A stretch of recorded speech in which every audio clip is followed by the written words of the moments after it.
खैर मकदम है आप सभी का ईटीवी उर्दू के इस prime time debate show big bulletin में आपके साथ मैं हूं समीर अब्बास। तो यूपी के सीएम योगी आदित्यनाथ आज दुनिया के 7 अजूबों में से एक हिंदुस्तान के सिर का ताज कहे जाने वाले ताजमहल के दर पर पहुंच गए। शायद यह कोई बड़ी खबर नहीं होती अगर ताजमहल को लेकर पिछले कुछ दिनों में कुछ बीजेपी नेताओं के शर्मनाक बयान सामने नहीं आते। योगी सरकार के ही मंत्री लक्ष्मी नारायण चौधरी ने इसे अय्याशी का अड्डा बताया तो बीजेपी विधायक संगीत सोम इसे देश के लिए धब्बा बताते नजर आए। पर अब पीएम मोदी की अपनी विरासत को सहेजने की सलाह और योगी के ताज दौरे के बाद बीजेपी ने इसे इंडियन कल्चर का हिस्सा मान लिया है। सीएम योगी ने आज ताज के दीदार के बाद कहा कि ताजमहल कब बना, क्यों बना और कैसे बना इसकी तह में ना जाइए, बस यह जान लीजिए कि ताज भारतीय मजदूरों के खून पसीने से बना आर्किटेक्चर का एक नायाब नमूना है। योगी ने ताज के बाहर झाड़ू लगाकर सफाई की तो ऑपोजिशन पार्टियों ने सवाल उठाए कि वो ताज पर उल्टे सीधे बयान देने वाले बीजेपी नेताओं के दिमाग की सफाई कैसे करेंगे। बड़ा सवाल यह कि आह ताज से वाह ताज तक के इस सफर के आखिर सियासी मायने क्या हैं, इसी पर करेंगे बात अपने तमाम खास मेहमानों से। लेकिन सबसे पहले यह रिपोर्ट। योगी आदित्यनाथ ने किया ताज का दीदार। आह ताज के बाद अब वाह ताज। ताजमहल मकबरा नहीं शिव मंदिर है, विनय कटियार का बयान। योगी का ताज विनय कटियार के ताज से आखिर अलग क्यों?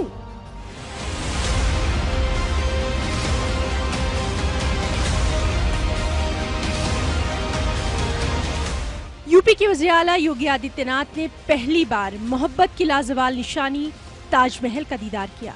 योगी आदित्यनाथ ने ताजमहल के अहाते में झाड़ू भी लगाई। हालांकि इससे पहले योगी अपने बयान में कह चुके हैं कि ताजमहल का हमारी तहजीब और सकाफत से कोई ताल्लुक ही नहीं। वहीं योगी हुकूमत के वजीर लक्ष्मी नारायण ने ताज को अय्याशी का अड्डा कहा था। बीजेपी के मेंबर असेंबली संगीत सोम ने तो ताज को कलंक तक करार दे दिया था।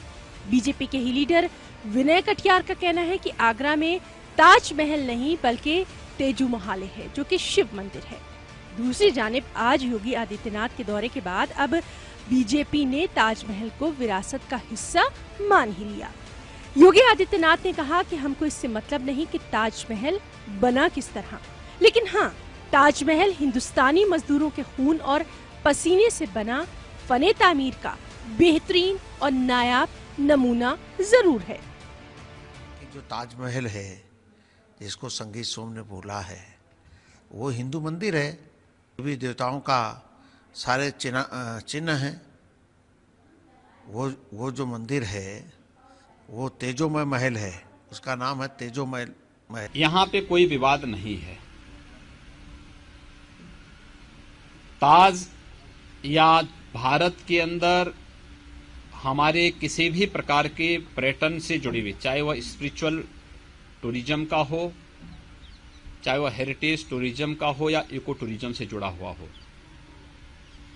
वह हमारी विरासत से जुड़ा हुआ है कि मजदूरों की खून पसीने की कमाई से और भारत के पैसे से जो कुछ भी बना हुआ है उसके संरक्षण और उसके संवर्धन का दायित्व तो हमारा है।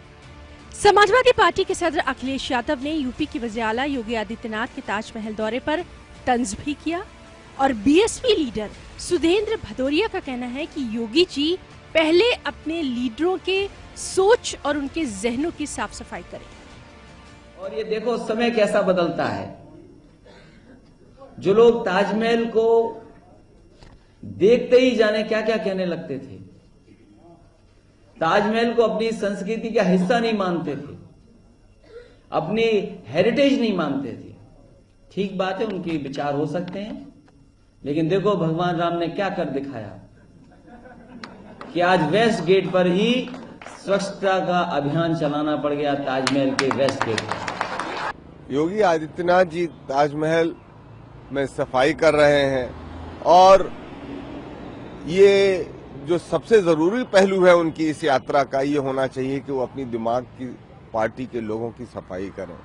उन्हीं के पार्टी के श्री विनय कटियार कहते हैं कि ये तेजो महल है और संगीत सोम कहते हैं कि ये इतिहास का एक धब्बा है। इस पार्टी के अंदर उत्तर प्रदेश में तमाम ऐसे लोग हैं जो समय समय पर इस देश में विभेद पैदा करते हैं। MIM सदर असदुद्दीन अवैसी ने कहा कि ताज मामले में योगी आदित्यनाथ ने बयान दिया था कि ताज का हमारी तहजीब से, सकाफत से कोई ताल्लुक नहीं। बीजेपी ने ताज को कलंकक कहा और अब वही ताजमहल में सफाई कर रहे हैं। ताजमहल में सफाई के बजाय योगी को अपने मेंबरान के जहन को साफ करना चाहिए।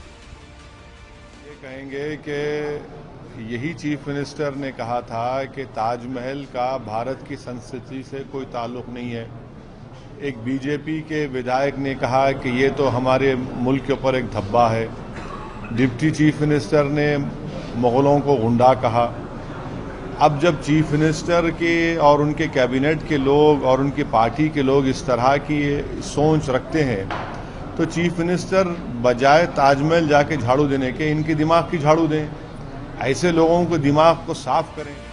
ताजमहल पर होने वाली सियासत के दरमियान अब ताजमहल को विरासत का हिस्सा तो मान लिया गया, मगर सवाल ये जरूर है कि योगी का ताज विनय कटियार के ताज से आखिर अलग क्यों है। Bureau report, ETV news. तो आ ताज से वह ताज का ये सफर और इसके सियासी मायने, इसी पर बात करने के लिए हमारे साथ तमाम खास मेहमानों का पैनल मौजूद है। हमारे साथ राकेश त्रिपाठी साहब, भारतीय जनता पार्टी के स्पोक्स पर्सन, लखनऊ से हमारे साथ मौजूद हैं। समाजवादी पार्टी के स्पोक्स पर्सन पंखुड़ी पाठक हमारे साथ मौजूद हैं, लखनऊ से ही। फिरोज बख्त साहब, जाने माने इतिहासकार, वो हमारे साथ मौजूद हैं। शहजाद पूनावाला साहब कांग्रेस पार्टी का पक्ष रखने के लिए हमारे साथ लाइव मौजूद हैं। और विनोद बंसल साहब भी हमारे साथ इस बहस का हिस्सा हैं, जो कि विश्व हिंदू परिषद के नेशनल स्पोक्स पर्सन हैं। राकेश त्रिपाठी साहब, पहला सवाल जाहिर है आपसे। आज ट्विटर पर मैंने एक पोल किया, मैंने लोगों से यह सवाल पूछा कि क्या ताजमहल के बाहर योगी आदित्यनाथ की झाड़ू से ताजमहल पर अब तक छोड़ा गया वैचारिक कचरा साफ हो जाएगा? अब तक बहुत सारे लोगों ने राय दी है। 81% लोग, 81% कह रहे हैं यह नहीं हो सकता, 19% कह रहे हैं हां कवायद तो इसी की है। तो 81% ये मान रहे हैं कि जो कचरा आपने फैलाया है, वैचारिक कचरा, ताजमहल को बदनाम करने का। और यह सवाल मैं इसलिए पूछ रहा हूं क्योंकि आज भी यह सिलसिला रुका नहीं। उधर योगी आदित्यनाथ आगरा में ताजमहल का दौरा कर रहे थे और इधर विनय कटियार साहब कचरा फेंके जा रहे थे। तो यह वैचारिक कचरा कैसे साफ करेंगे? देखिए समीर जी, मैं आपकी बात से सहमत नहीं हूं। आपका प्रश्न ही गलत है, इसलिए उसके उत्तर सही नहीं आने वाले। अच्छा। वैचारिक कचरा मतलब क्या? भारत की संस्कृति में शास्त्रार्थ की एक बहुत प्राचीन और गौरवशाली परंपरा रही है। संस्कृत की एक सूक्ति है, मुंडे मुंडे मत भिन्ना। जहां पर भी विद्वान होंगे वहां अलग अलग मत रखे जाएंगे। जहां भेड़ हुए होंगी वहां भेड़ चाल होगी। अगर विनय कटियार जी ताजमहल को तेजो महालय कह रहे हैं तो उसके पीछे PNO की एक पुस्तक का आधार लेते हैं। आप कल ही आगरा की एक सबऑर्डिनेट कोर्ट में एक एप्लीकेशन इस संदर्भ में दाखिल की गई है कि ताजमहल के उन बंद दरवाजों को खोला जाए और उसकी वीडियोग्राफी कराई जाए। क्या बिल्कुल ये राकेश ये ओक साहब की जो किताब है ना, या ना गाए, ये ओक साहब की किताब जो है, इसको इस किताब को खुराफाती इस देश की अदालतें साबित कर चुकी हैं। कम से कम उसका तो हवाला मत दीजिए। मान लेंगे। राकेश जी सुनिए, वैचारिक कचरा मैं क्यों मान रहा हूं? क्योंकि आपके मंत्री इसे अय्याशी का अड्डा बताते हैं। संगीत सोम, आपकी पार्टी के विधायक, इसे भारत के लिए धब्बा मानते हैं। और जिन ओक साहब की किताब का आप जिक्र कर रहे हैं वो कितनी खुराफाती है, ये इस देश की अदालतों ने, हाई कोर्ट ने, सुप्रीम कोर्ट ने और आर्कियोलॉजिकल सर्वे ऑफ इंडिया के हलफनामे ने साबित कर दिया है, जिसकी तस्दीक आपके मंत्री महेश शर्मा पार्लियामेंट में कर चुके हैं। उसके बावजूद भी विनय कटियार जो कुछ कह रहे हैं उसे वैचारिक कचरा क्यों ना माना जाए? मुझे इसका जवाब दीजिए आप आज। मैं बता देता हूं समीर अब्बास साहब, आप अगर ASI का हलफनामा देखें या भारत सरकार के केंद्रीय मंत्री महेश शर्मा जी का जवाब देखें, उसमें साफ साफ उन्होंने कहा है कि अब तक हमारे पास ऐसा कोई साक्ष्य उपलब्ध नहीं है जिसके आधार पर हम ये कहें कि वहां कोई प्राचीन मंदिर था। साक्ष्य उपलब्ध अभी तक नहीं है, तो इसका मतलब ये नहीं है कि ये साक्ष्य है ही नहीं। आरुषि हत्याकांड में आरुषि की हत्या किसने की, इसके साक्ष्य प्राप्त नहीं हुए।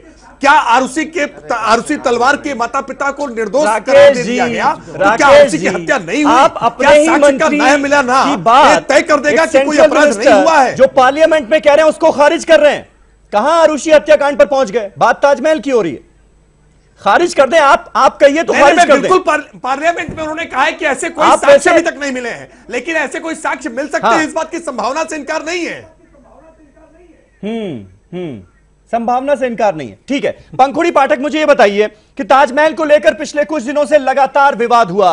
योगी आदित्यनाथ ताजमहल को लेकर क्या कहेंगे क्या नहीं कहेंगे, इस पर सबकी नजरें टिकी रहीं। लेकिन योगी आदित्यनाथ ने फैसला किया कि भैया मैं ताजमहल चला ही जाऊंगा, ताजमहल का दीदार ही कर लूंगा। वो गए भी, दीदार भी किया, उसके बाहर झाड़ू भी लगाई। क्या आपको लगता है कि अब यह विवाद खत्म मान लेना चाहिए या फिर इसको जिंदा रखा जाएगा अभी? समीर साहब, ये जो विवाद है, इस विवाद को बनाने वाले और बढ़ाने वाले एक ही पार्टी के लोग हैं। इस विवाद में किसी और पार्टी के किसी व्यक्ति का कोई लेना देना नहीं है।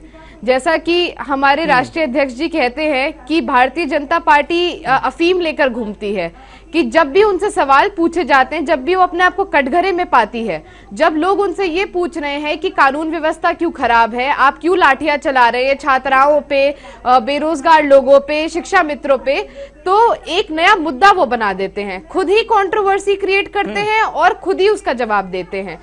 आप देखिए, ये योगी जी ने ही अभी जून में बयान दिया था कि ताजमहल हमारी संस्कृति का हिस्सा नहीं है, ये बाहरी है। हाँ। फिर तमाम तरह की बातें ताजमहल के बारे में होने लगी, अलग अलग बयानबाजी होने लगी। फिर खुद ही बोलने लगे कि नहीं नहीं, हमारी संस्कृति का हिस्सा है, हमारे देश के मजदूरों ने बनाया है, हम वहां जाएंगे भी। तो बार बार इस तरह की बयानबाजी ये लोग करते रहते हैं, क्योंकि जो जरूरी मुद्दे हैं, आज आप देखिए हम आपके चैनल पे बैठकर एक बिल्कुल ही बेकार के मुद्दे पे बहस कर रहे हैं, जबकि इस देश में और इस प्रदेश में बहुत बड़ी बड़ी समस्याएं हैं। तो यही इन लोगों की कोशिश रहती है कि जो असल मुद्दे हैं इस देश के, इस प्रदेश के, उससे ध्यान हटाया जाए। और आप अगर देखेंगे, जो जितने भी बयान आए हैं उसी समय आए हैं जब इन पे सवाल उठे हैं। और जहां तक आपने वैचारिक कचड़े का जो बात करी, देखिए उसको तो कोई साफ नहीं कर सकता, उसको व्यक्ति को खुद ही साफ करना पड़ेगा। लेकिन एक बात मैं कहना चाहूंगी कि ताजमहल के बारे में कोई कितनी भी टिप्पणी कर ले, कितनी भी बयानबाजी कर ले, ताजमहल की सुंदरता उससे नहीं कम होगी, उसकी जो पहचान है वो उससे खराब नहीं होगी। अगर आप चाहें, आप ताजमहल के सामने खड़े होइए, रोज 2 घंटे ताजमहल को खड़े होकर गाली दीजिए, लेकिन उसमें ताजमहल पे कोई खरोच नहीं आएगी। तो ताजमहल हम सबसे बहुत बड़ा है, बहुत प्राचीन है और हमारे बाद भी रहेगा। हिंदुस्तान के सिर का ताज ही रहेगा।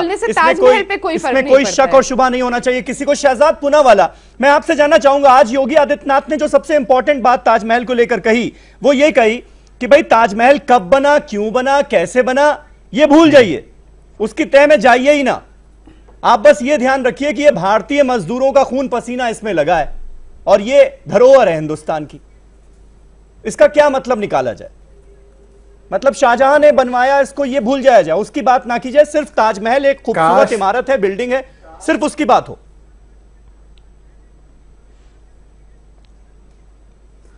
तो मैं तो समझता हूं कि जो नफरत के पुजारी रहे हैं, अगर वो मोहब्बत के ताज के पास जाकर उनकी भाषा, उनकी सोच, या कम से कम प्रचार के लिए और अपने आप को सौम्य चेहरा दिखाने के लिए ये ढोंग ही करना शुरू कर दे कि वो सांप्रदायिक नहीं है और ऐसी बात करना शुरू कर दे, तो उसका तो स्वागत हमको करना पड़ेगा। देखिए, जैसे मोदी जी की तब्दीली हुई 2002 से लेकर सबका साथ सबका विकास, अडवाणी जी ने रथ यात्रा निकाली, फिर सेक्युलर जिन्ना कर गए। अब योगी जी जो एक टाइम पर बात करते थे कि कब्रों में से लोगों को निकाल के बलात्कार होना चाहिए, अब उनका बयान जो है ये आ रहा है। तो मैं तो स्वागत करता हूँ, राजधर्म इनको याद आ रहा है। शहजाद, लेकिन आप देखिए कि कोई भी डिस्प्यूटेड बयान, या जिसे आप सांप्रदायिक बयान कह लें, कम्युनल बयान कह लें, कोई भी कम्युनल बयान योगी आदित्यनाथ की तरफ से नहीं दिया गया। बहुत ही संभल कर बोले वो।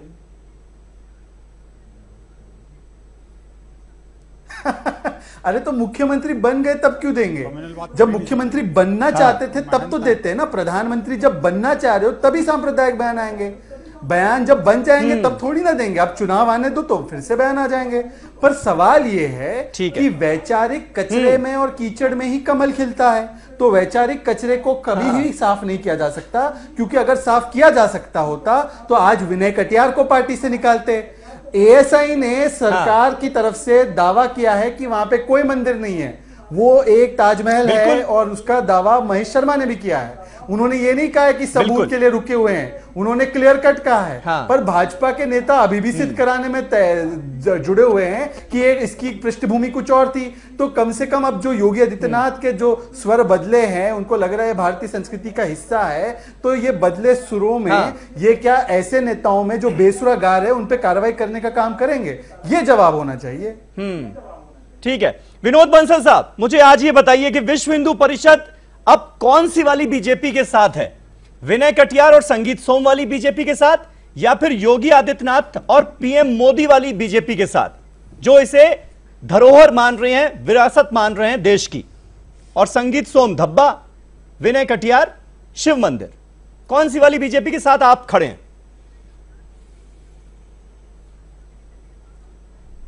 समीर भाई, सबसे पहले तो ऊर्जा के विश्व में ऊर्जा के सर्वत्र एकमात्र केंद्र जो है भगवान सूर्य की जो उपासना का त्योहार है छठ पूजा, उसकी आपके श्रोताओं को और दर्शकों को हार्दिक शुभकामनाएं आप सबको देता हूं। और बहुत साथ बहुत में मुबारकबाद आपको। इसमें अच्छा, मैं कह रहा हूं कि देखिए, बात ये नहीं है कि किसका साथ दें किसका साथ, लेकिन ये तथ्य ऑन रिकॉर्ड है कि दुनिया के भारत के अंदर 30,000 से ज्यादा मंदिरों को तोड़ करके और इस्लामिक मॉन्यूमेंट खड़े किए गए, इसमें कोई दो राय नहीं है।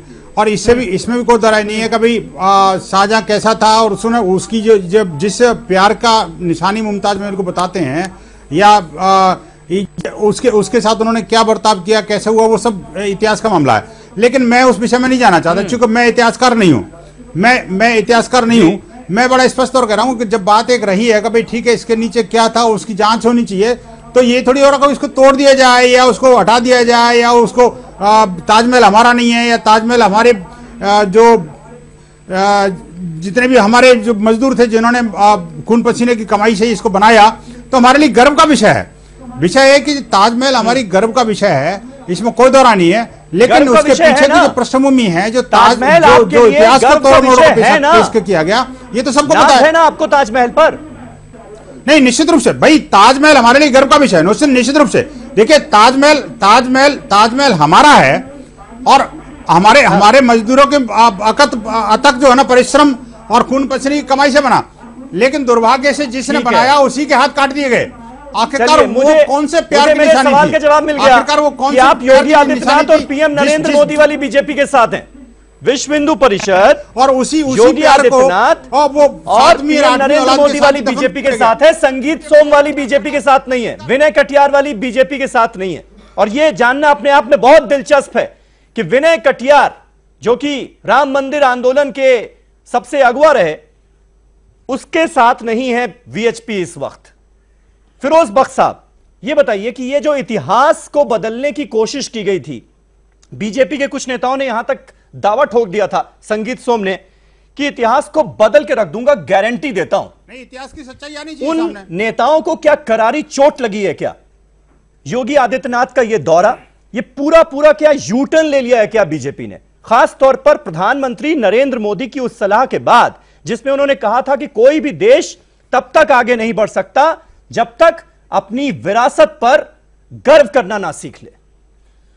देखिए समीर साहब, सबकी बातें मैंने सुनी और अंदाजा यही लगाया। हाँ। और खास तौर से जब मैंने अपने दोस्त विनोद बंसल साहब की बात सुनी जी, तो कुछ समझ में आया कि भाई अब देर आयत दुरुस्त आयत वाली बात हो गई है। हाँ। ठीक है। हाँ। अब मैं ये तो नहीं कहूंगा लौट के बुद्धू घर को आए। हाँ। क्योंकि चीफ मिनिस्टर साहब है, मैं उनकी बड़ी इज्जत करता हूँ, बड़ा एहतराम करता हूँ, लेकिन मुझे खुशी हुई जिस तरह से विश्व हिंदू परिषद के जो स्पोक्स पर्सन हैं उन्होंने कहा कि ताज हमारे लिए एक बड़ा फख्र की बात है, एक हमारे लिए धरोहर है, इसको हम मानते हैं। तो इसका मतलब ये हुआ कि जितना भी संघ परिवार है आज उसने ये बात मान ली कि जो ताज के लिए जो आहा निकली थी, अब वो वाकई में वाह में बदल गई है, जैसे आपका टाइटल चल रहा है। और मैं आगे भी देखिए मैं एक और बात इसमें अहम बात जोड़ना चाहता हूँ, इन चीजों में उलझने का कोई फायदा नहीं है, चाहे वो ताज हो, चाहे वो टीपू सुल्तान हो या मुगल लोग हो। इसका मतलब ये नहीं, सुनिए मेरी बात पूरी सुन लीजिए। कभी नहीं कहा, सुनिए, परिवार ने कभी नहीं कहा इस बात को, कभी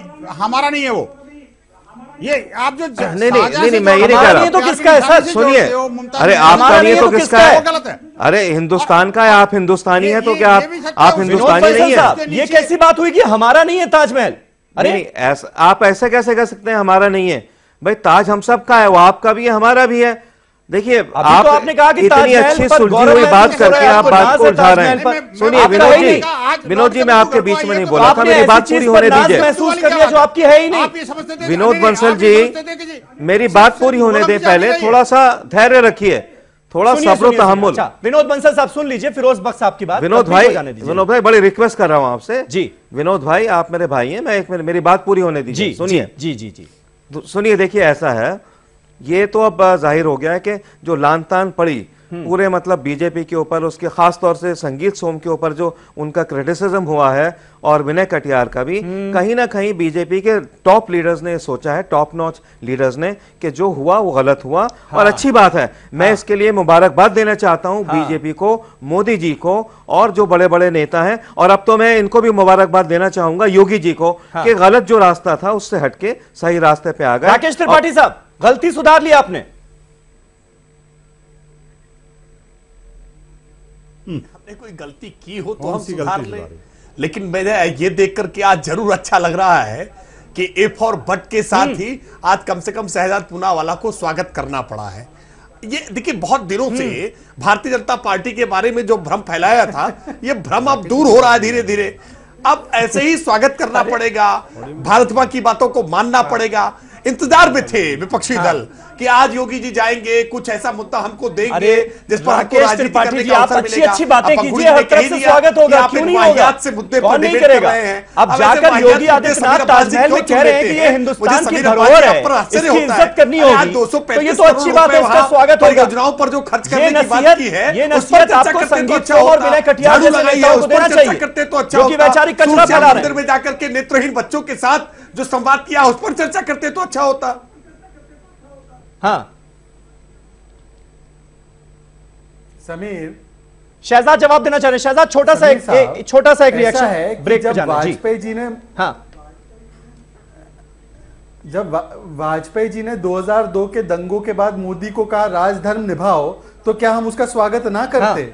जब योगी आदित्यनाथ जो पहले ऐसे जहरीले बयान देते थे, आज उनको यकीन हो रहा है कि उनके बयान गलत थे और वो शायद कम से कम अपनी छवि बनाने के लिए वो बयानों से दूर हट रहे हैं, तो उनका स्वागत करना हमारा धर्म बनता है। पर स्वागत करना इसका मतलब ये नहीं है कि आपको हमने जो है आपकी सारी बातों को सही माना है। आज मूल मुद्दा वो स्विस जो दंपत्ति है उनके साथ जो दुष्व्यवहार हुआ फतेहपुर सीकरी में, वो है। आज जो उत्तर प्रदेश की हालत हो चुकी है वो है। ये नहीं है कि जिस तरीके से आप लोग अपनी इतिहास को बनाते हैं और फिर उसको ठीक करते हैं। देखो टीपू सुल्तान के बारे में जो बोल रहे थे अनंत हेगड़े, फिर उनको राष्ट्रपति ने फटकार लगाई, तो अब उसका स्वागत ना करें तो क्या करें हम?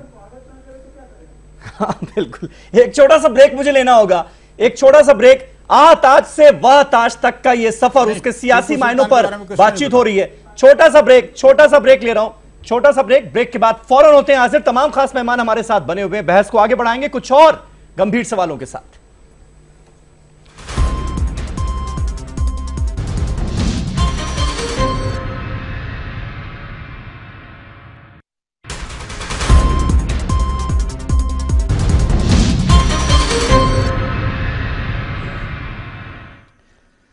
तो ताज से वह ताज तक का सफर और इसके सियासी मायने, इसी पर बातचीत हो रही है। पंखुड़ी पाठक हमारे साथ समाजवादी पार्टी से मौजूद हैं। पंखुड़ी, अखिलेश यादव को मैं सुन रहा था, उन्होंने कहा कि ये इंटरनेशनल लेवल पर ताजमहल की जो बदनामी हुई बीजेपी के नेताओं के बयानों से, उसके बाद कहीं ना कहीं मोदी सरकार का प्रेशर पड़ा, जिसके बाद योगी आदित्यनाथ को मजबूरन जाना पड़ा। आपको लगता है यानी मंशा नहीं थी योगी आदित्यनाथ की अभी भी जाने की ताजमहल, मजबूरी में गए हैं वो?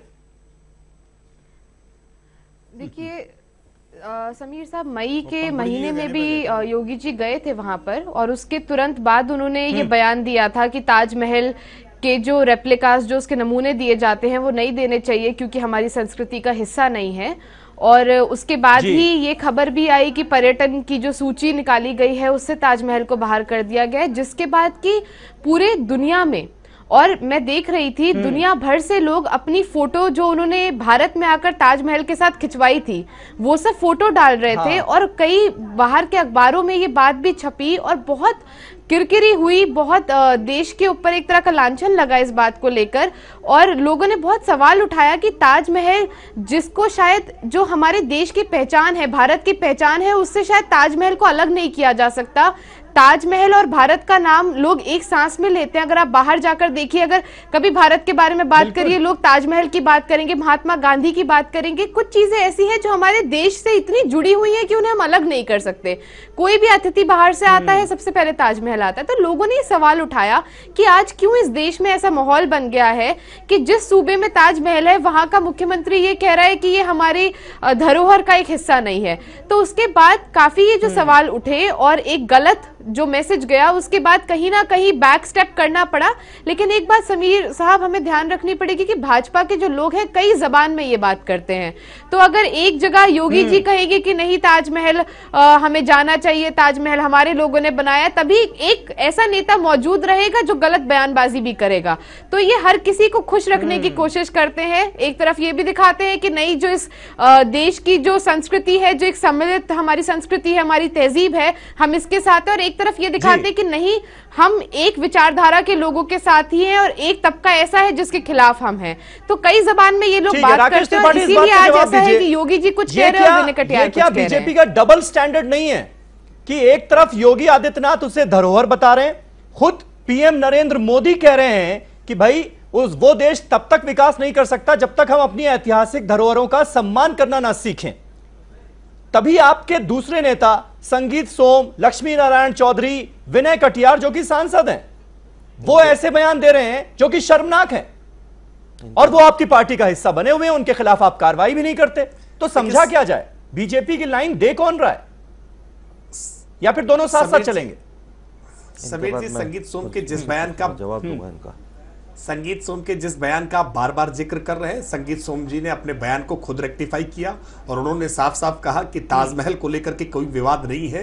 ताजमहल को बनाने वालों को लेकर के जरूर मैंने कुछ बातें कही हैं, क्योंकि मुगल आक्रांता थे इस देश में। अब इस देश की संपदा को लूटने के लिए आए थे, इस देश की संस्कृति को नुकसान पहुंचाने का काम किया है। ये उन्होंने अपनी ऐतिहासिक धरोहर का प्रचार इस तरह से करेंगे क्या? राकेश, मुझे लगता है ये ठीक। राकेश जी, मुझे एक बात बताइए, देखिए मतलब दोनों तरह की बातें कर रहे हैं। बताइए, आप ऐतिहासिक धरोहर भी कह रहे हैं उसे, और उसे बेइज्जत भी कर रहे हैं। बादशाह की लाल किले से बयान देना भी ये लोग बंद कर देंगे। लाल किले से अब इंडिपेंडेंस डे की स्पीच भी नहीं दी जाएगी। बुकलेट है उसमें क्या लिखेंगे? इतने बड़े लुटेरों ने ये बनाया है, लाल किला भी बनाया है, 2000 रुपए का टिकट लगा रखा है अय्याशी के अड्डे को देखने के लिए। खूबसूरत कब्रिस्तान है, टूरिज्म ये भी बोला है एक नेता ने।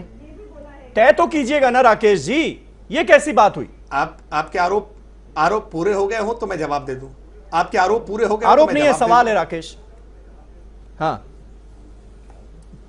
नहीं, आरोप है।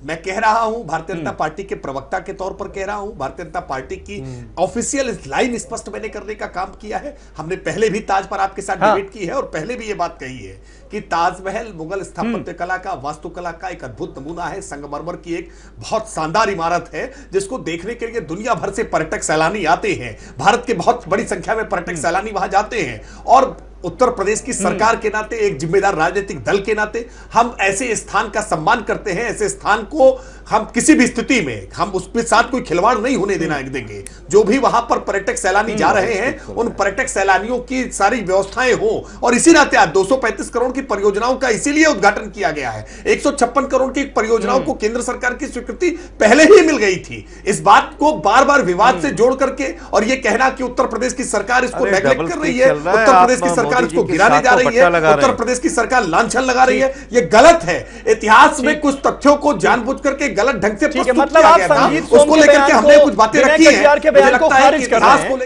मैं मान लेता हूं कि ये बीजेपी की ऑफिशियल लाइन नहीं है, ये लोग बीजेपी की ऑफिशियल लाइन से अलग हटकर बयान दे रहे हैं, मान लूं मैं? बिल्कुल। देखिए समीर जी, मैंने पहले ही कहा कि भारतीय जनता पार्टी भारत सरकार के उस पक्ष के साथ है जिस पक्ष में डॉक्टर महेश शर्मा जी ने देश की संसद में कहा है कि अब तक ऐसे कोई साक्ष्य नहीं मिले हैं जिससे स्थापित किया जा सके कि वहां पर कोई मंदिर की आकृति थी।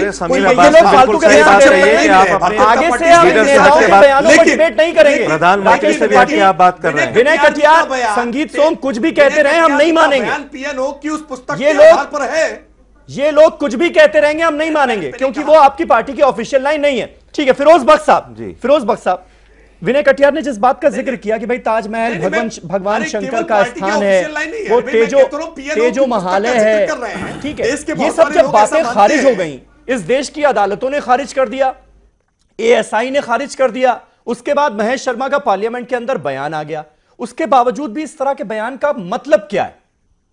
देखिए ऐसा है, मैं आपको आपकी ही बात याद दिलाना चाहूंगा समीर, जो पहला इसमें प्रोग्राम हुआ था, आपने एक बड़ी खूबसूरत बात कही थी ताजमहल के ताल्लुक से जी। और आपने ये कहा था कि जब क्लिंटन हिंदुस्तान आए थे तो क्लिंटन ने ये कहा था, हाँ। और बड़ी अच्छी वो बात थी, मुझे बड़ी अच्छी लगी कि दुनिया में दो तरह के लोग हैं, हाँ। और दो तरह के लोग ऐसे हैं जिनमें से एक तरह के लोगों ने ताज देखा हुआ है, हाँ। और दूसरी तरह के लोग हैं जिन्होंने ताजमहल नहीं देखा। तो ताजमहल की पहचान और अजमत तो ये है बिल्कुल। और जो ताजमहल के बारे में जो इतना सारा तामझाम फैला लिया इतने दिनों में, मैं तो ये कहना चाहूंगा अगर ताजमहल के बारे में बहस रखनी है तो ये बहस रखिए कि ताजमहल के आसपास सफाई कैसे होनी है, वहां जो पानी सड़ा बदबूदार पानी है वहां उसको साफ करके कैसे वहां नौकायन होगा, और स्वच्छ भारत का जो फॉर्मूला है ताजमहल के रेलवे स्टेशन, बस स्टॉप, उसकी बस्तियों के आसपास कैसा होगा ताकि वहां पर टूरिज्म और बढ़े। पहली चीज। दूसरी चीज यह है, मैं कहना चाहूंगा हमारे जो दोस्त बैठे हैं संघ परिवार के, कि देखिए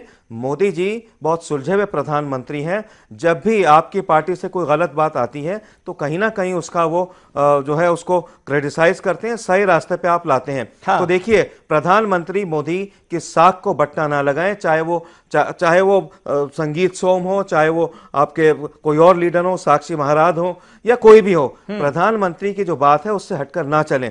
वो सही रास्ते पर चल रहे हैं, लेकिन आप जैसे लोग जो हैं उनकी बात को, जो उनका जादू चल रहा है, अब तक चल रहा है उनका जादू, आज भी सर पर चढ़कर बोल रहा है। लेकिन ये संगीत सोम एंड कंपनी जैसे लोग हैं वो भाजपा को, वो प्रधानमंत्री मोदी को कहीं ना कहीं अंधेगार में ले जाके मारेंगे। इस बात से बचिए आप। शहजाद, आप लोगों को सिर्फ नेगेटिव ही नेगेटिव नजर आता है योगी आदित्यनाथ में।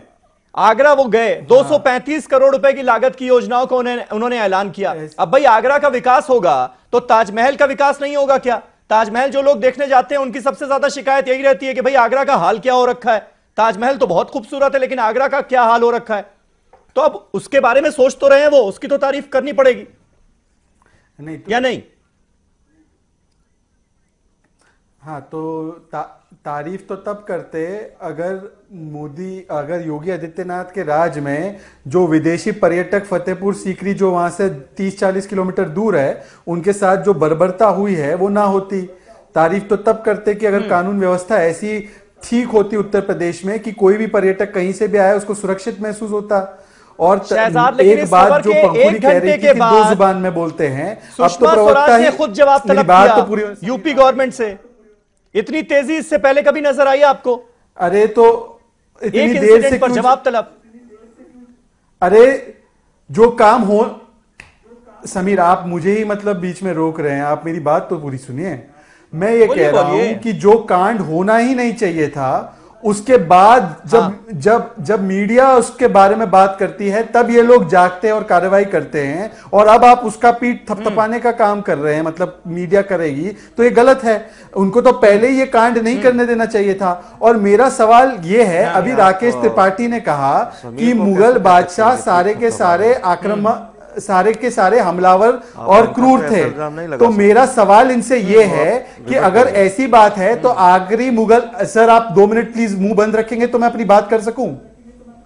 आखिरी मुगल बादशाह की कब्र पर जाकर मोदी जी ने जियारत करने का काम क्यों किया? हाँ, और एमजे अकबर, इनके कैबिनेट में एक मंत्री एमजे अकबर, जिनका नाम बादशाह अकबर के नाम पर रखा है। सुना होता आपने तो आप अकबर का नाम बदल देंगे क्या? तो जरूर ठीक बोलते हैं आप, मैंने ऐसा नहीं कहा है। नहीं, कान दुरुस्त रखने का काम हम लोग कर रहे हैं, क्योंकि आप लोग बोलते ही जाते, करते तो कुछ है नहीं, सिर्फ मन की बात हो रही है, काम की बात तो हो नहीं रही है। पर आप हमको बताइए ना, आप एक तरफ कह रहे हो कि गर्व का प्रतीक है, दूसरी तरफ आप कह रहे हो कि पार्टी बचाइए। तो आपकी लाइन 18 राज्यों में सरकार भाजपा की बन गई है, पार्टी बचाइए। कांग्रेस मुक्त भारत होने जा रहा है, बचाइए भाई। गुजरात और हिमाचल तो मुगल बादशाह के ऊपर बनी थी क्या? हिमाचल आपके हाथ नौकरियों पे बनी थी, रोजगार पे बनी थी, विकास पे बनी थी, या मुगल बादशाह देशद्रोही थे या देशभक्त थे उस पे बनी थी? मुगल बादशाहों के इतिहास पे बनी थी आपकी सरकार। आप करते रहिए मुगल बादशाहों पर चर्चा। हम गुजरात और हिमाचल, अभी आप भारतीय जनता पार्टी की सरकार वहां बना लेंगे, और होगा, परेशान मत होइए। ठीक है शहजाद। और मीडिया जब अच्छा कोई काम गब्बर सिंह टैक्स लगा रहे हो, भी थपथपाता है, और अगर कोई बुरा काम होता है, कोई गलत काम होता है, तो उसकी आलोचना भी होती है, उसको क्रिटिसाइज भी करता है। इसमें ऐसा एक पक्ष लेकर नहीं चला जा सकता कि नहीं हमें तो जो सरकार में पार्टी मीडिया के बताने के बाद ये जागे, ऐसा कोई नहीं कर सकता। ठीक है, विनोद बंसल साहब, मुझे ये बताइए, विनोद बंसल साहब, जब विनय कटियार साहब का स्टेटमेंट आया, जब ये कांड हो रहा था, तब पुलिस ने कोई कार्रवाई नहीं की। हाँ बिल्कुल, वो गलत था, वो गलत था, जब ये हो रहा था उसकी रिपोर्टिंग हुई, अगर एक्शन हो रहा है तो वो भी बताया जाएगा ना। नहीं, फिरोज बख्श क्या हुआ? आप हमको मत बताइए, ईटीवी को या समीर को पार्टिजन ना मानिए। फिरोज बख्श हमको ना करेगी तो उसकी तारीफ करेंगे, गलत काम करेंगे, आप क्यों झूठ बोल रहे हैं? जी, आप मेरी बात नहीं समझ रहे, आप बिना मतलब आप बताइए कि जब विनय कटियार का बयान आया, ऐसी कुछ बात नहीं की, मैंने कहा मीडिया ने इसको जब जगाया तब आप लोग एक साथ हो गए, आपको लगा कि आप वीएचपी बतौर संगठन जो मांगे लगातार उठाता आया है, उसको एक आवाज मिल गई और बीजेपी का साथ मिल गया। बट अब बीजेपी ने तो उस लाइन से अलग कर लिया अपने आप को, तो अब आपका स्टैंड क्या होगा? आप भी बदल देंगे अपना स्टैंड? देखिए, हमारा स्टैंड, समीर भाई, हमारा स्टैंड बड़ा क्लियर है। हम ये कहते हैं कि जो विदेशी आक्रांता है, आक्रमणकारी है, जिसने भारत की इज्जत और इस भारत की अस्मिता के साथ खिलवाड़ की, वो आक्रांता है। निश्चित रूप से जितने भी मुगल आए थे, उन्होंने क्या नहीं किया, ये सबको पता है इस बात का। इसमें अगर उनसे जोड़ करके कोई अपने आप को मुसलमान हो या ईसाई हो, हिंदू हो, अपने आप को जोड़ के गौरवान्वित महसूस करता है, तो मुझे लगता है कहीं ना कहीं वो अपने साथ और देश के साथ अच्छा नहीं कर रहा। और दूसरी बात ये नहीं, वो जो गए उनसे बात करिए, मैं नहीं गया, मैं किसी मजार पर नहीं जाता। आप आखिरकार जिस मजार पर मुसलमान स्वयं हो जाता है, वहां पर हिंदू क्यों जाए? मैं ये कह रहा हूं आपको, लेकिन मैं कह रहा हूं, देखिए जिन्होंने रोका था, जिसने महिलाओं की इज्जत के साथ खिलवाड़ किया, जिसने भारत में अस्मिता को लूटा, भारत के पैसों को लूटा, जिसने मंदिरों को तोड़ा, जिसने बड़े पैमाने पर धर्मांतरण किया। अरे भाई, अरे हिंदू मुस्लिम कहां बात कर रहा हूं मैं आपको? फिरोज भाई, आप इतिहासकार होकर के टीवी चैनल पर बैठे हैं इतिहासकार के नाते, और आप बात कर रहे हैं राजनीतिज्ञों के नाते। आप मुझे बताइए कि आप इतिहासकार हैं, मुझे बताइए सिर्फ एक आपसे ये गुजारिश कर रहे हैं, हिंदू मुस्लिम ना बनाइए। विरोध आप लोग किस लिए कर रहे हैं? बादशाहों को आप देवर ग्रेट बिल्डर्स, आर्किटेक्ट्स, मैं पहले कह रहा हूं हिंदू मुसलमान नहीं बना रहा। आप पर्सनल देखिए, मुगल जो शासक थे, मुगल शासक थे, उन्होंने भारत को लूटा कि नहीं लूटा? आप मामले को सुलझाइए। उसने मंदिरों को तोड़ा कि नहीं तोड़ा? पूरी करें, उसने इस्लामिक मॉन्यूमेंट उनके ऊपर खड़े किए कि नहीं किए? मैं वही कह रहा हूं। फिरोज बख्श साहब, मैं कह रहा हूं, आप इतिहासकार के नाते, मैं इतिहासकार नहीं हूं, मैं इस बात को मानता हूं। I am not a historian, लेकिन मैं चाहता हूं मॉन्यूमेंट, मेरी बात सुनिए। नहीं, मैं बड़ा फख्र है, पूछ रहा हूं, मैं ये पूछना चाहता हूं, हिंदुओं ने बनाए हो, मुसलमानों ने बनाए हो, ईसाइयों ने बनाए हो, आज वो हिंदुस्तानी मॉन्यूमेंट है, चाहे वो शाहजहां ने बनाए, चाहे वो अंग्रेज बना के गए, चाहे उससे पहले के हैं, वैदिक टाइम के हैं, हमारे लिए सब बाइस फख्र मॉन्यूमेंट हैं, हम उनकी बड़ी इज्जत करते हैं। देखिए, एक बात और कहूं, मुझे बड़ा दुख होता है जब आप शाहजहां को गालियां बकते हैं। नहीं, ये बड़े बड़े तो मैं भी करता हूं, चाहे वो दीनदयाल उपाध्याय हो, श्यामा प्रसाद मुखर्जी हो, सावरकर हो या हेडगेवार हो, बड़े खादी लोग थे, हम उनकी इज्जत करते हैं, उनका एहतराम करते हैं। इसी तरह से देखिए हमारे दिल को बड़ी तकलीफ पहुंचती है जब आप टीपू सुल्तान को उल्टा सीधा कहना शुरू कर देते हैं, शाहजहां को, उसकी बेगमात को कुछ कहते हैं। देखिए ये मुद्दे से हम लोग भटक रहे हैं। नहीं, उल्टा सीधा क्या बात कर रहे हो? हिंदुस्तान मुझे बताइए, उल्टा सीधा था कि नहीं? मोदी जी ने भी कहा है जो आदमी उल्टा था उसको उल्टा कहा जाएगा, सीधा था सीधा कहा जाएगा। भाजपा के इसमें डिस्प्यूट क्या है? सिर्फ हिंदुओं का नहीं है। लेकिन आप हिस्टोरियन होकर के आप कांग्रेस आप कैसे ऐसी बात कर रहे हो? पंखुड़ी पाठक, मुझे ये बताइए कि नहीं, फिरोज भाई मुझे बताइए, अगर हम हिंदुस्तान के राजाओं को, शासकों को और हिंदुस्तान के तमाम हिस्टोरिकल मॉन्यूमेंट्स को धर्म के चश्मे से देखने लगेंगे, मजहब के चश्मे से देखने लगेंगे और उसे हिंदू मुसलमान में तकसीम कर देंगे, तो इससे किसका भला होने वाला है? समीर साहब, सबसे पहले तो मैं विनोद जी को थोड़ा इतिहास का ज्ञान देना चाहूंगी कि जो वो मुगलों की बात कर रहे हैं, जब मुगल आए उससे पहले भी इस देश में जो सल्तनत थी वो अफगान राजाओं की थी, तो उससे पहले भी कोई यहाँ हिंदुओं की सल्तनत नहीं थी। मुसलमान जो राजा थे, अफगान राजा थे, उन्हीं की सल्तनत थी, उन्हीं को उन्होंने हटा के अपना शासन वहां पे बनाया। दूसरी बात कि नेता जो है, चाहे वो ये वीएचपी वाले विनय कटियार हैं, संगीत सोम है, ऐसे कई नेता आए और कई नेता आएंगे, लेकिन ना इतिहास बदलेगा ना आगरा का ताजमहल बदलेगा। और बहुत कोशिश इतिहास को बदलने की लोग करते आए हैं, पहले भी भाजपा की सरकार रही, किताबें बदली गई, ऐसे लोग लाए गए जिन्होंने इतिहास को बदलने की कोशिश की गई, लेकिन आप सत्य को नहीं मिटा सकते। और अगर आपको लगता है कि आप ये बयानबाजी करके आप कुछ लोगों को गुमराह जरूर कर देंगे, लेकिन इतिहास इतिहास ही रहेगा, उसको बदला नहीं जा सकता है। और मैं सिर्फ यही उम्मीद करती हूँ कि आने वाले समय में हम भाजपा के नेताओं से इस तरह की बयानबाजी नहीं सुनेंगे, ताकि हम लोग और अहम मुद्दों पे हम लोग बहस कर सके। जो आज हम अपना वक्त यहाँ बर्बाद कर रहे हैं ताजमहल के ऊपर बयानबाजी जो है उस पर चर्चा करते हुए, उसकी जगह हम असली चीजों पे, असली मुद्दों पे चर्चा करेंगे। बाहर ना हो जाए तो सच्चाई को ऊपर ऐसी तमाम कोशिशें हुई और होती रहेंगी। मैं कहता हूं सच्चाई को सामने लाने में आपको तकलीफ क्यों होती है? जिनके पास अपना कोई इतिहास नहीं है बताने के लिए, वो नया इतिहास लिखने की कोशिश करेंगे और उसके बारे में उल्टी सीधे बातें कही जाने नहीं, ठीक है, हमारा इतिहास दबा पड़ा है, हमें पता है, हम जब चाहेंगे तब निकाल लेंगे, आप चिंता क्यों करो पंखुड़ी जी। ठीक है शहजाद, अब आप ये बताइए, योगी आदित्यनाथ देश का एक ही है, में जिस तरह आपका और हमारा इतिहास अलग नहीं है, बीजेपी का स्टैंड ताजमहल सभी भारतीयों का एक ही इतिहास है। आपको लगता है अब योगी आदित्यनाथ के शासन में ताजमहल का कुछ कल्याण हो पाएगा? क्योंकि आगरा जाने वाले जो टूरिस्ट हैं वो बड़ी शिकायत करते हैं कि आगरा बड़ी हालत बहुत खराब है, ताजमहल तो बहुत अच्छा है, आगरा की हालत बहुत खराब है, और इसका जिम्मा जाहिर है पुरानी सरकारों के माथे मढ़ा जाएगा। आपको लगता है, उम्मीद है अब ठीक होगा? आदित्यनाथ जी ताजमहल की चिंता कर दे, करना छोड़ दे।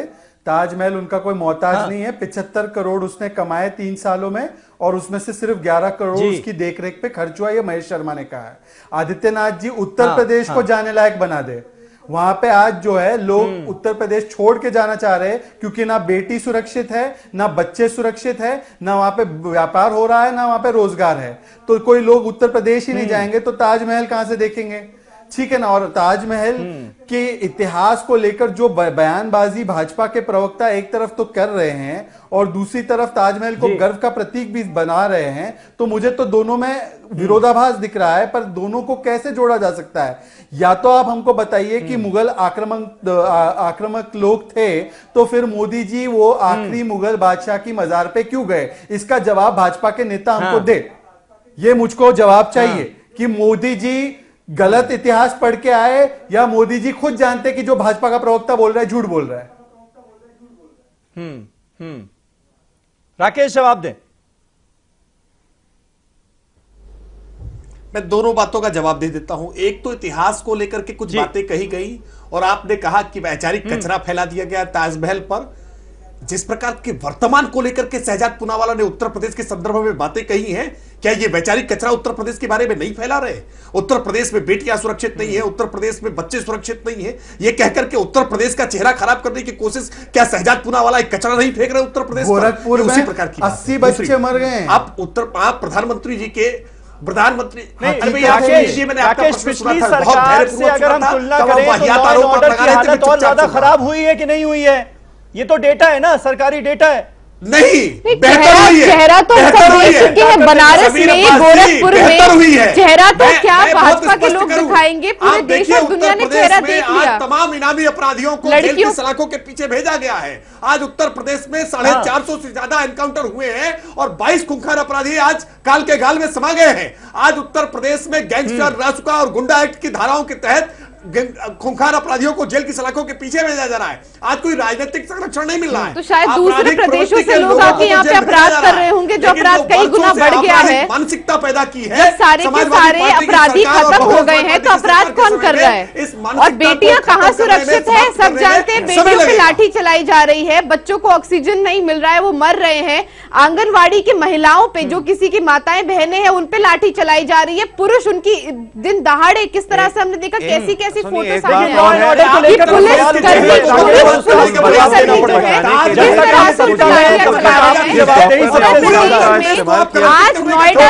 बलिया तक कहीं पर भी राजा महाराजा जो है कि शासन करे और प्रजा सवाल न करे। यहाँ तो डेमोक्रेसी है, सवाल तो उठेंगे और सबसे ज्यादा सवाल उसी से पूछे जाएंगे जो सत्ता में होगा।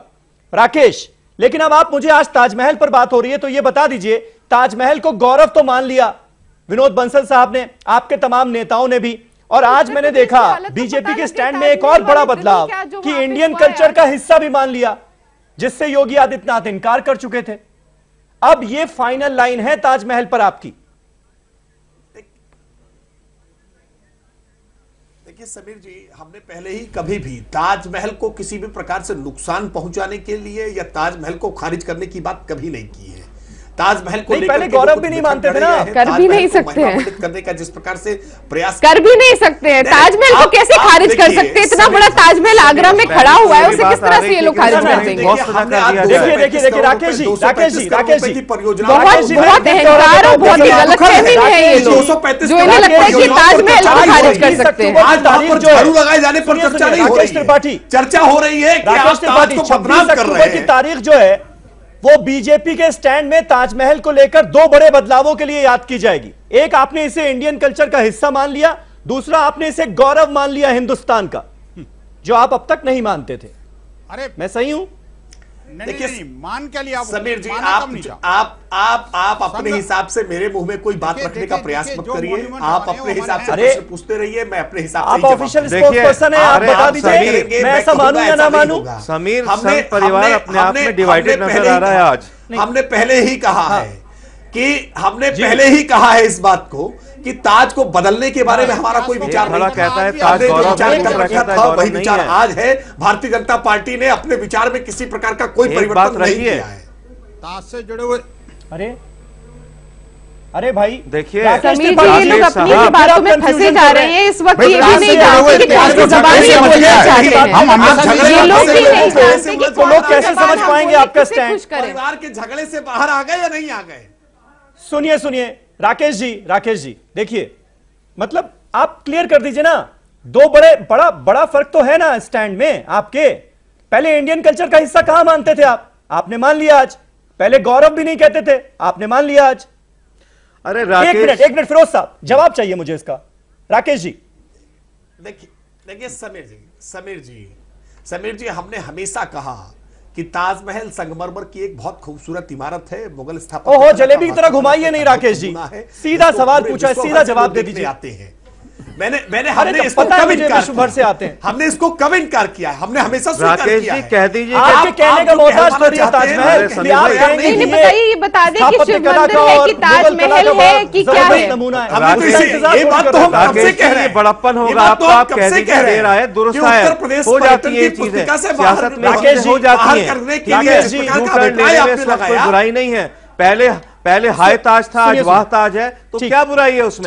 ये चीजें these are part of life. Yogi ji ने लिया तो राकेश जी भी ले सकते हैं, इतना मुश्किल तो नहीं होगा। जब 2-3 महीने के 2-3 महीने में जब उन्होंने यू टर्न ले लिया तो राकेश जी भी ले सकते हैं। अब राकेश जी चाह रहे हैं कि विनय कटियार जी भी खुश हो जाए, योगी जी आपसे भी अलग लाइन ले लेंगे क्या? पीएम नरेंद्र मोदी से भी अलग लाइन ले लेंगे ना आप क्या कर रहे हैं? लेकिन अगर वो अपनी पार्टी देखिए, अपनी लाइन वही रखिए जो आज योगी जी ने ली है, वरना फिर आपके लिए समस्या हो जाएगी। जी भी खुश रहे, योगी जी भी खुश रहे, प्रधानमंत्री जी भी खुश रहे। राकेश, अब आप प्रधानमंत्री योगी राकेश जी, अगर इस सवाल का जवाब आपके पास नहीं है, एक मिनट आपको प्रवक्ता पद से हटाया जा सकता है, आप उसकी फिक्र कीजिए। राकेश जी, अगर इस सवाल का जवाब आपके पास नहीं तो मैं दूसरे मेहमान के पास चला जाता हूं, मुझे कोई प्रॉब्लम नहीं है, समस्या नहीं है। अगर इस सवाल का जवाब नहीं तो आप कह सकते हैं कि नहीं, इसका मेरे पास जवाब नहीं है। आपने पिटना बंद कर दिया है, आपका प्रश्न गलत है। ये इस प्रश्न का उत्तर हाँ या नहीं में नहीं हो सकता है। आप कहिए कि ताजमहल को आपने गौरव मान लिया जवाब से है बच या रहे हैं। कलंक मान लिया है? अरे भाई, इनके लिए बाबा राम रहीम की गुफा गर्व का प्रतीक है। मैंने कहा कि आपत्ति आपको आप इनके लिए डेरा सच्चा सौदा का गुफा मैं कह रहा हूं कि आपका स्टैंड अब ये है कि ताजमहल गौरव है।